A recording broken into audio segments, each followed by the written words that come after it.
programa, al licenciado Rolando Emanuel Jiménez. Licenciado, buenos días, bienvenido a PAB. Muy buenos días, José Elías, y buenos días al público que siempre te está escuchando. Bueno, vamos de inmediato con los temas que tenemos para hoy. El primero de ellos es relacionado a un tema que lo hemos visto de forma recurrente, en los costos de la litigación que está llevando el tema de la negociación de la deuda del gobierno de Puerto Rico.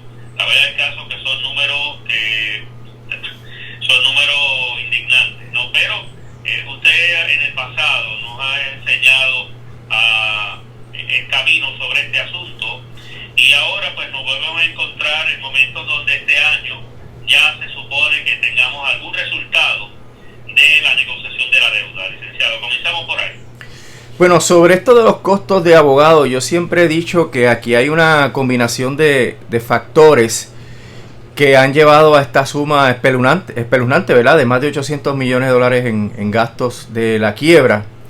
Es significativo ver que la Junta ya no le está echando la culpa a la jueza Taylor Swain, porque había dicho en muchas ocasiones, no, la Junta lo que tiene es un presupuesto de 60, 80 millones anuales, los otros gastos son de la quiebra y sobre esos gastos nosotros no somos responsables.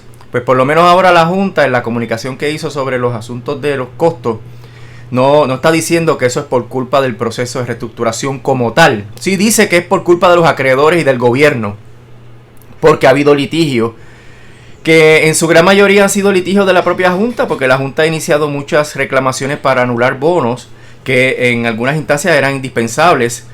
Lo que ocurre es que esos gastos son obviamente todos adjudicables al gobierno de Puerto Rico. El gobierno es el que paga todas las facturas del Comité de Acreedores No Asegurados, del Comité de Retirados, de la Junta, de AFAF, así que el grueso de toda esa litigación es responsabilidad del gobierno. En primer término, yo opino que el gobierno fue imprudente cuando, sabiendo la situación económica que tenía aquí en Puerto Rico, se fue a contratar los bufetes más caros del planeta, bufetes de carácter global. El bufete que representa al gobierno de Puerto Rico es el bufete O'Melveny, que está allá en la Quinta Avenida, y que en realidad había muchas otras alternativas que no fueran tan costosas como esa. El otro asunto es que los contratos que se firmaron, pues obviamente contemplaban esas tarifas, y era anticipable que a razón de tarifas de alrededor de $1,000 la hora, pues esas cantidades iban a escalar a través de los años, iban a llegar a estas cifras espeluznantes, ¿verdad? Lo tercero es que no ha habido ningún tipo de fiscalización. No nos hemos enterado nunca de ninguna queja de AFAF en relación al costo de los honorarios y todo lo que facturan. José Elías, esas facturas son terribles, porque el menos que cobra ahí cobra 300 la hora, y ese ni siquiera es abogado. Ahí hay gastos por hora, como por ejemplo el bufete que representa el Comité de Acreedores No Asegurados, que está en $1,200 la hora. Así que imagínate, ¿verdad? Tanto litigio, tanta reclamación, procesos de mediación, conversaciones, negociaciones, todo eso pues sumándose, ¿verdad? Y por eso es que tenemos esta suma. El otro asunto es que la Junta hizo lo mismo. La Junta se buscó el bufete más poderoso del planeta. La Junta, aunque llegó a un acuerdo que ellos decían que era razonable, ya eso ha ido subiendo. Y tampoco ha habido fiscalización por parte de la Junta en cuanto a los honorarios. Como promesa no incorporó la función del síndico de Estados Unidos para verificar las facturas de los abogados y abogadas, la jueza nombró a un fee examiner, a un examinador, ¿verdad?, de esa factura. Pero nunca hemos visto una objeción de la factura. Hemos visto los informes, la jueza aprueba los informes como están. Ninguno de los acreedores se queja. Ninguno de los abogados de los acreedores se ha quejado de esa facturación. Así que básicamente todo este proceso está sin fiscalización y sin haberse ejercido la más mínima prudencia en torno al control de los gastos, y ahí tenemos ese efecto. Eso, José Elías, va a continuar. Recuerda que estamos apenas empezando con el plan de ajuste de deuda del gobierno central. Con la Autoridad de Energía Eléctrica ni siquiera se sabe si el acuerdo con los bonistas, que sería la base de un acuerdo de ajuste de deuda, se va a ratificar o se va a enmendar. Así que Ahí en energía eléctrica podríamos estar hablando del año que viene, así que los costos van a aumentar. Y la Junta no se va inmediatamente que terminen los casos de título 3. Hay que también esperar los 4 presupuestos balanceados y ellos seguirán gastando su dinero y sus consultores. Recuerda que ellos se están ahora divirtiendo con meterse en todas las cuestiones de política pública del gobierno de Puerto Rico. Y ahí gastan, porque también tienen sus consultores, tienen también sus asesores financieros, de contabilidad, asesores legales, etcétera. Así que el nivel de gasto tal vez se reduzca cuando se terminen los casos de título 3, pero va a continuar porque la Junta va siguiendo su curso de fiscalización y de injerencia total en los asuntos de política pública del gobierno de Puerto Rico. Se supone que ya para este año se tenga el acuerdo para empezar a pagar la deuda, licenciado. Bueno, eso es lo que esperan los oficiales del gobierno, pero en realidad es muy incierto porque el 10 de febrero tienen que presentar o el plan de ajuste de deuda, que yo anticipo que no se va a presentar porque van a enmendar el plan fiscal. Fíjate que no han podido nunca hacer un plan fiscal que tenga realmente confiabilidad por 5 años. Y el plan de ajuste tiene que descansar en el plan fiscal. A menos que hagan la corrección del plan de ajuste tomando en cuenta el borrador del plan fiscal. Pero hay esa incongruencia, José Elías, que habría que ver si entonces lo que presentan es una moción con los términos generales del acuerdo. Porque la jueza le dijo, o presentan el plan fiscal o la moción con los términos generales del acuerdo. Y eso es lo más probable que ocurra. Y una vez se haga eso, entonces vendría una fecha para ver cuándo someten el plan de ajuste de deuda. Y te anticipo que va a haber litigación. Porque el Comité de Acreedores No Asegurados sabe que con ese plan de ajuste de deuda no le toca nada a sus constituyentes, porque la última oferta que hicieron era menos de 1%. Y esa litigación podría ser acompañada de otros grupos, ¿verdad? Acreedores sociales, comuniones obreras, los pensionados, que también, aunque hay un comité de pensionados, pero en realidad no están de acuerdo con lo que el comité negoció. Así que si hay litigación, no se va a poder ver. Es muy optimista pensar verlo durante este año. Yo creo que sería por lo menos en la primera mitad del año que viene. Bueno, esto, mientras tanto, vimos una segunda reunión de Pedro Pierluisi con la Junta, pero no son muchos los datos que se ofrecen. Licenciado, por lo que usted ha podido indagar sobre el particular, información que ha recibido, verdaderamente esa reunión, básicamente, ¿de qué se trató? ¿Una reunión de trámite para conocerse y verse las caras?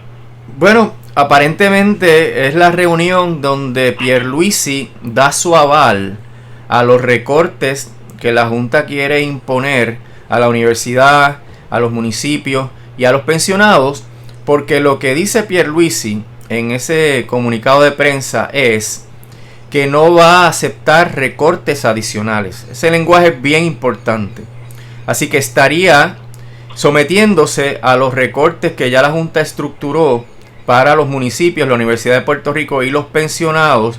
Por ende, lo que está mandando es el mensaje de que los pensionados no tienen que buscar nada más con él. ¿Tú te acuerdas que Wanda Vázquez avaló los recortes a los pensionados y después dio marcha atrás? Y le dio instrucciones, que eso es importante, a sus abogados para que dijeran que no iban a avalar un plan de ajuste de deuda que tuviera recortes a las pensiones. Pero si Pierluisi dice que lo que no quiere es recortes adicionales a las pensiones, pues a mí, lo que yo entiendo dentro de todo este contexto es que él va a aceptar el recorte del 8.5%. Y eso obviamente es devastador para los pensionados y es una traición a los pensionados. Yo creo que el gobernador tiene que aclarar eso. Si se está refiriendo a que no va a aceptar ningún recorte, que ese no es el lenguaje que usó, o que meramente no va a aceptar que se le recorte 1% adicional a esas pensiones. Así que, según lo que aparece escrito en el comunicado de prensa que reseña un periódico de la capital, él lo que está diciendo es: yo acepto los recortes hasta ahora, pero no quiero que recorten más. Pero mira, José Elías, los recortes que están programados para los municipios y la universidad, ya liquidan los municipios y la universidad. O sea que si él acepta lo que ya la Junta ha programado, pues está poniéndole la cruz a la universidad y a los pensionados y a los municipios, porque ya los recortes, según estructurados en el plan fiscal por parte de la Junta, son devastadores para estas instituciones tan importantes del país. Bueno, vamos a ver qué ocurrirá con eso. De hecho, y hablando del tema de la Junta y los municipios, ¿me pudiera explicar básicamente cuál es el estatus del proceso que inició el alcalde de San Sebastián respecto a la Junta de Control Fiscal ya a esta altura, licenciado? Sí, correcto. El alcalde de San Sebastián rechazó el que lo incluyera en el plan piloto de la Junta de Control Fiscal, donde unió 10 municipios en 2 grupos que están separados geográficamente, pero que forman 2 unidades, porque la Junta lo que prometió fue que iban a darle apoyo para, pues, reestructurar sus finanzas y para establecer planes de acción para mejorar la situación ante la eventualidad de los recortes que la misma Junta quería imponer. Pero el municipio de San Sebastián no tiene problemas financieros, tiene superávits por más de 15 años, tiene dinero ahorrado. Así que el municipio rechazó, tanto la legislatura municipal del municipio como el alcalde por escrito rechazaron la injerencia. Y no han cooperado con la Junta de Control Fiscal, que se ha pasado pidiendo documentos. De hecho, una reunión que estaba programada entre Natalie Yaresco, el señor alcalde Javier Jiménez y este servidor no se dio. Y no hay expectativas de que se vuelva a programar. El alcalde no ha iniciado ninguna acción judicial porque no le corresponde. La Junta es la que quiere forzar al municipio a imponer el plan fiscal y a imponer recortes. Si la Junta quiere que eso ocurra, tendría que recurrir a los mecanismos judiciales y el alcalde tendrá su contestación apropiada, que en síntesis es que la ley promesa es inconstitucional porque viola todos los derechos democráticos de los puertorriqueños y que la Junta, aunque en papel esa ley promesa le dé esa autoridad, en realidad eso viola no solamente la Constitución Federal, sino también viola los principios más elementales del derecho internacional sobre los derechos humanos y democráticos. Bueno, veremos ahora cómo esto se va a concretar más adelante. Y de hecho, hablando de los municipios, ¿creen ustedes que las organizaciones de los municipios deben insertarse en este proceso con mucho más voluntad, para que la Junta sienta la presión y la determinación de los municipios respecto a la ley promesa y a las decisiones de la Junta, licenciado? Definitivamente, José Elías, porque se les va la vida. Pues me dejó satisfecho, ¿verdad? Aunque todavía con mucha expectativa, lo que dijo el alcalde de Villalba en tu programa del sábado, de que ellos no están cooperando tampoco con la Junta. Pero yo creo que tiene que ser un esfuerzo orgánico de todas las organizaciones que agrupan los municipios. Sabes que hay 3 organizaciones. Está la Liga de Ciudades, está la Federación y la Asociación. A mí, según la información que me llega, muchos alcaldes rechazan esta imposición, pero no han podido articular medidas más concretas de oposición. A mí me parece que ellos debieran presentar una estrategia común, primero de divulgación y educación, por qué se están oponiendo a la Junta, y segundo, de presión al gobierno para que también asuma una postura en defensa de los municipios. Recuerda que la inmensa mayoría de los recortes de los municipios vienen de las propuestas de plan fiscal del gobierno central. Y aunque ha habido un pasito para adelante y un pasito para atrás, como por ejemplo la ley 29, en realidad en términos generales el gobierno ha estado apoyando que se le hagan recortes sustanciales a los municipios. Así que yo creo que los municipios podrían unirse para hacer esa presión al unísono en contra del gobierno central y también en contra de la Junta. Y cuando la Junta quiera imponerle los recortes principales que se avecinan este año, pues que entonces hagan los reclamos correspondientes, ya sea judiciales, en el Congreso, en la legislatura, y que den la batalla, porque se les va la vida, José Elías. No hay manera de que puedan sobrevivir gran parte de los municipios, tal vez 30 o 40% de los municipios, si se aceptan sin otros miramientos, ¿verdad? Y sin dar la pelea, los recortes que la Junta quiere imponer.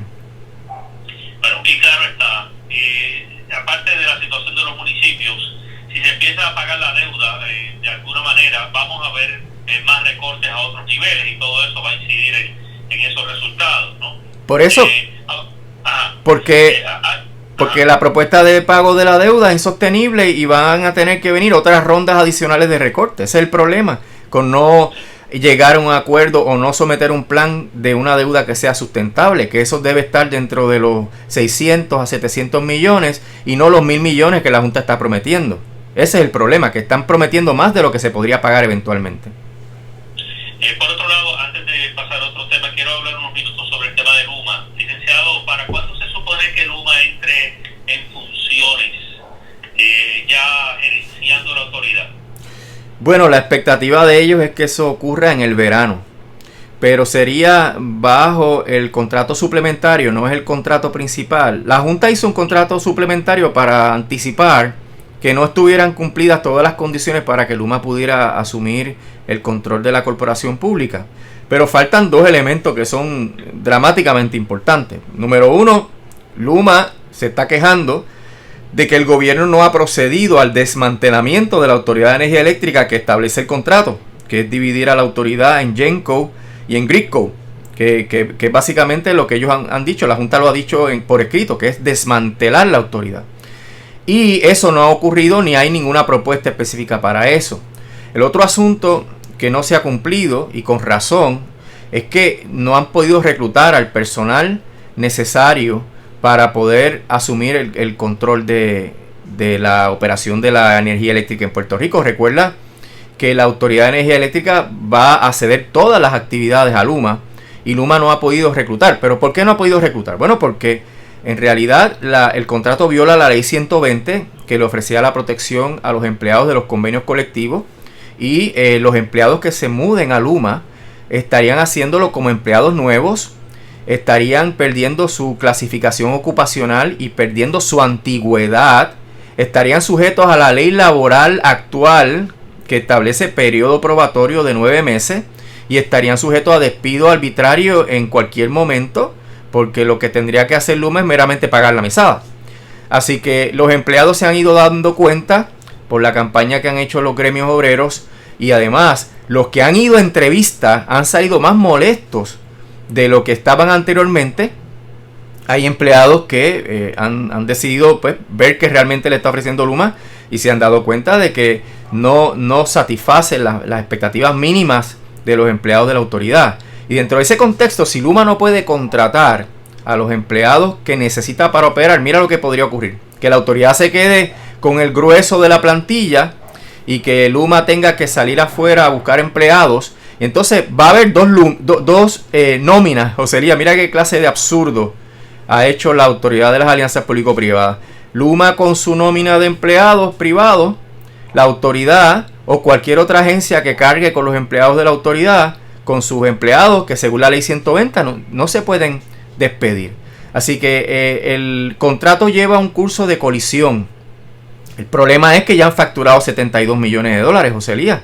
Y eso sigue montándose mientras más tarde Pierluisi y la legislatura en actuar sobre este problema se va a seguir gastando un dinero que la autoridad no tiene. La autoridad entró en déficit certificado por la propia Junta de más de 100 millones de dólares por este contrato de Luma. La autoridad tiene que hacer un préstamo de 894 millones de dólares al gobierno central para poder sufragar las obligaciones de Luma. Y esto por encima del asunto del aumento que ya vimos, del aumento que según el contrato de Luma se va a hacer y del aumento que se quiere hacer para pagar a los acreedores. Así que imagínate el incremento significativo, dramático que va a tener la energía en Puerto Rico por culpa de las propias acciones de la Junta de Control Fiscal y de la autoridad.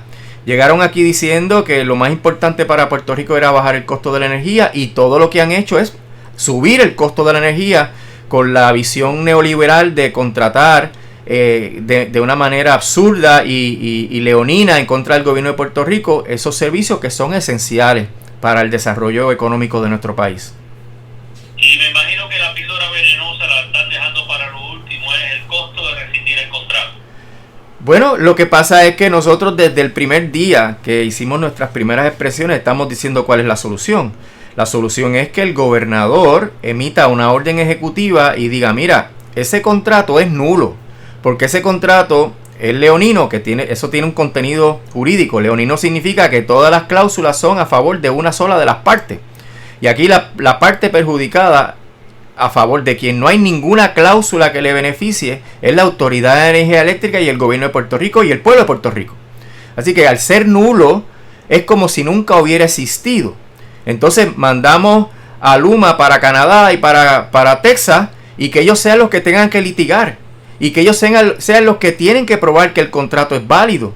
Y bajo ese contexto, José Elías, el tribunal cuando empieza a mirar el texto del contrato y lo empieza a comparar con la ley, se va a dar cuenta que el contrato es nulo y no habría que pagar nada más. Sí, votaste los chavos que le pagaste, tendrías que reclamar los chavos que le has pagado hasta el momento, porque al ser un contrato nulo hay que devolver las prestaciones. Eso es simple, José Elías. Mira, un abogado recién revalidado te podría dar esa contestación. Si el contrato es nulo, devolución de las prestaciones, es como si nunca hubiera existido. Pero el gobernador no quiere escuchar y la legislatura tampoco. Y aunque están haciendo unos gestos, ¿verdad? Van a investigar, que eso es importante para que se enteren. Pero esa es la estrategia bien directa que provee el ordenamiento jurídico. Y esto, José Elías, nos salvaría del desastre de que desmantelen la autoridad y después no haya manera de reconstituirla una vez Luma se canse o vea que esto no es miel sobre hojuelas como se lo pintaron y se vaya de Puerto Rico. Bueno, vamos a ver qué está ocurriendo. Por último, hay una información que trascendió en la mañana de hoy, donde la red social Facebook cerró una serie de páginas de grupos comunitarios, activistas y de mujeres. Son cerca de unos 3 grupos inicialmente. Sin embargo, hay uno de ellos que tiene que ver con Puerto Rico, que tiene Berta Joubert, sí, que es fundadora de Women's Fight Back National Network, la Red Nacional de Mujeres en Lucha y Mujeres en Lucha, que también en conjunto con las gestiones que hacen para la colonización de Puerto Rico, la página se la cerraron. Vamos a ir un momento sobre esto, porque parece que después de lo que pasó con el presidente de Estados Unidos, estas compañías privadas de redes sociales parece que a la defensiva. Vamos a ver sobre ese tema, licenciado. Sí, lo que veo ahí es como una consecuencia directa de la acción que tomó Facebook de eliminar o suspender primero la cuenta de Trump y después de eliminar muchas otras cuentas de activistas de derecha.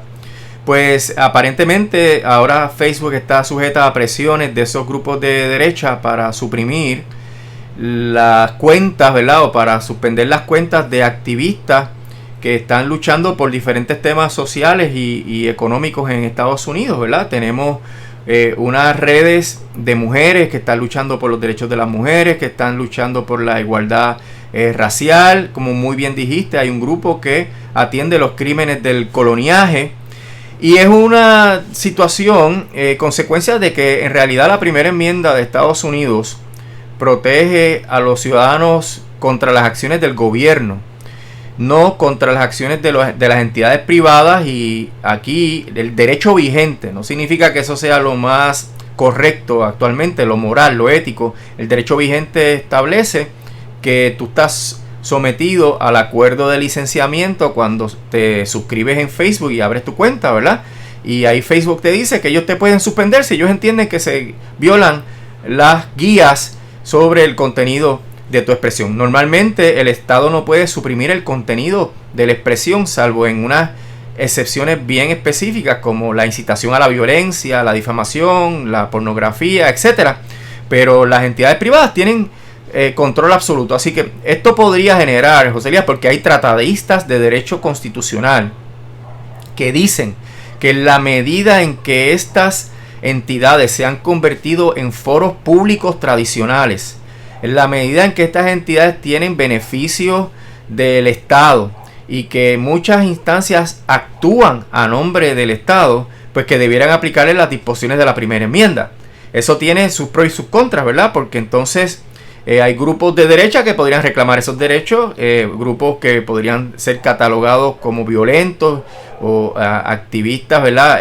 Fascistas, pero también hay grupos que muchos de ellos son moderados, José Elías, porque de lo que yo conozco de estos grupos, realmente son grupos que luchan por unas causas que son reconocidas como causas justas y que no recurren a la violencia como los otros grupos. Así que el debate de Facebook y de Twitter en relación a la supresión de las cuentas es probable que pueda generar legislación o que pueda eventualmente generar un caso ante el Tribunal Supremo, donde el Tribunal Supremo tenga que mirar si estas entidades, por el poder que han generado, se han convertido en unas entidades que no pueden infringir principios básicos democráticos y de libertades civiles. Y eso estaría bien interesante ver cómo el Tribunal Supremo conservador estaría mirando ese asunto. Sí, porque por otro lado está el elemento de la empresa privada, ¿no? Que tiene sus reglas en ello, licenciado. Correcto, y la interpretación que dan los conservadores a la Constitución Federal, que ellos dicen que hay que mirarla desde la perspectiva del siglo XVIII, de lo que pensaban las personas que estaban escribiendo la Constitución, que jamás se pudieron imaginar que además de una imprenta rudimentaria íbamos a tener estas plataformas digitales de divulgación global, ¿verdad? Así que no hay manera de que pudieran anticipar esto, y esa interpretación originalista pues es absurda en estos contextos donde las cosas son en este momento muy diferentes a como eran cuando se escribió la Constitución Federal. Bueno, licenciado, quiero como siempre agradecer la oportunidad que nos brinda de conversar aquí en PAB. Seguiremos hablando más adelante. Como no, José Luis, estamos a la orden y que pases buen día.